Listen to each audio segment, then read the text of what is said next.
Hello, boys and girls. I hope you are enjoying some pleasure reading time at home with the help of your parents.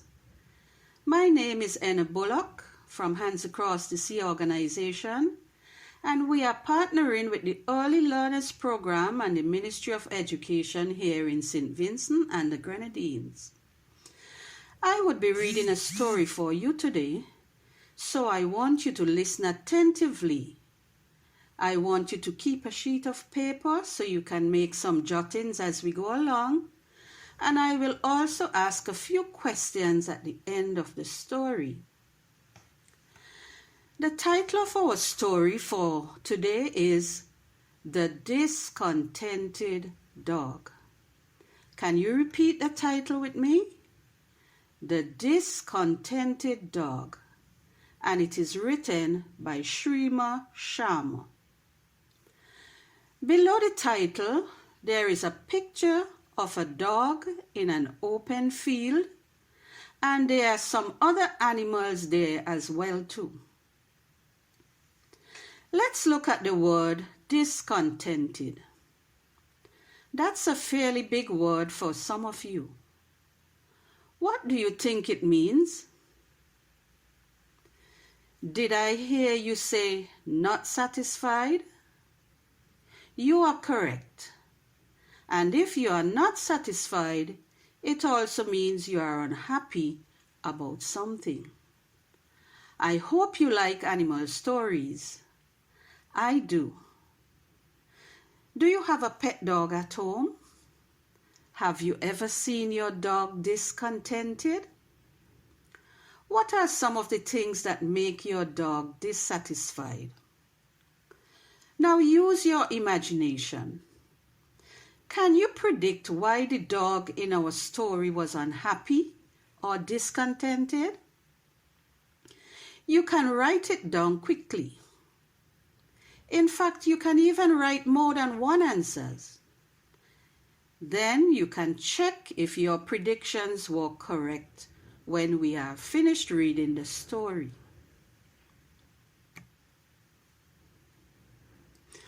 Okay, so let's begin. Once upon a time, there lived a pet dog named Cody. He was not happy with his life. As he was relaxing in the garden, he saw a cat on the top of the wall. Cody thought, I wish I could climb those high walls like that cat. This feeling annoyed Cody very much. When his master came to give him milk, he did not even wag his tail. So why was Cody feeling annoyed? Our story says he was not happy with his life. Then Cody went to the goldfish which was in the pond. I wish I could live in cool water, thought Cody to himself. I wish I could roll on the warm and soft grass like you, said the goldfish. After some time, Cody spotted a sparrow sitting on a branch. I wish I could fly like you. I envy you, said Cody. I wish I could play all day long like you and did not have to build a nest for myself, tire my wings and search for food, cried the sparrow. As Cody was walking, he met a donkey carrying the load. The donkey said, You are lucky. You don't have to carry a heavy load like me. Yes. Even I have to wake up the owner early in the morning, said the unhappy rooster. Just then, A sad sheep approached them and said, "You people don't know what I go through." Listening to them, the dog realized its folly for not appreciating what it had. When the dog heard his friend's problems, he thought, "I guess no one is happy with what they have.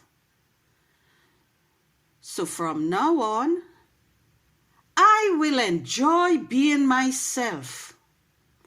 Since that day, Cody started enjoying his life without worrying about anything.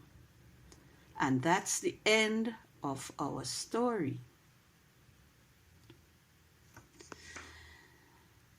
So, my questions for you. Who is the main character in the story? Yes, Cody is correct. Cody was the dog in the story. Can you remember the other characters? Let's try to name them.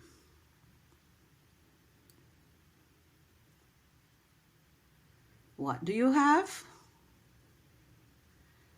Cat, goldfish, sparrow, donkey, rooster, and there was sad Mr. Sheep. Was there a problem in the story? Okay, so yes, there was a problem in the story. What was it?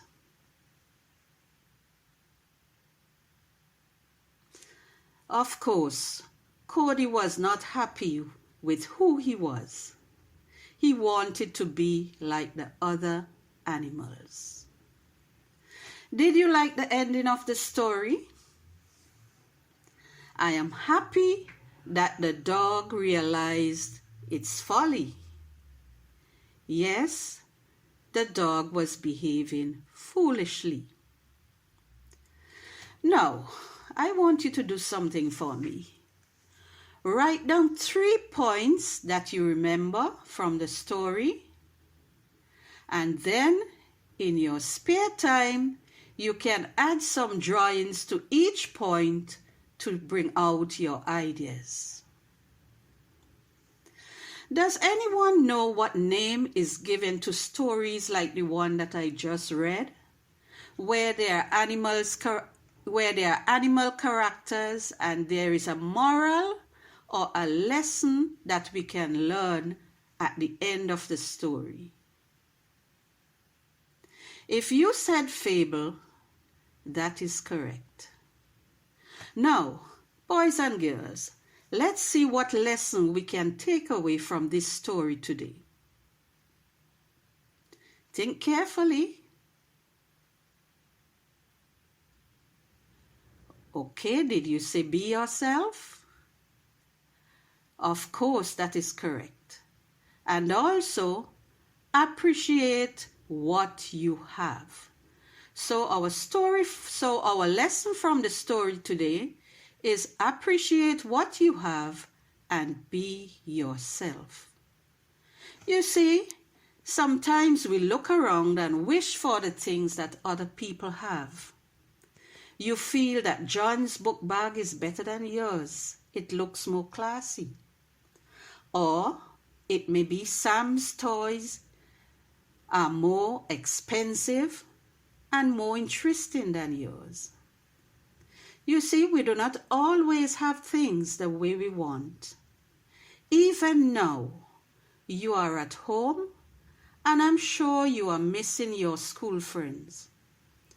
We are experiencing a lot of changes because of COVID-19. But do not be discontented.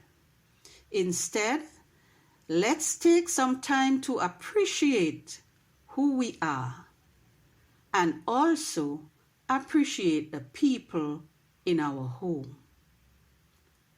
I I enjoy being with you today.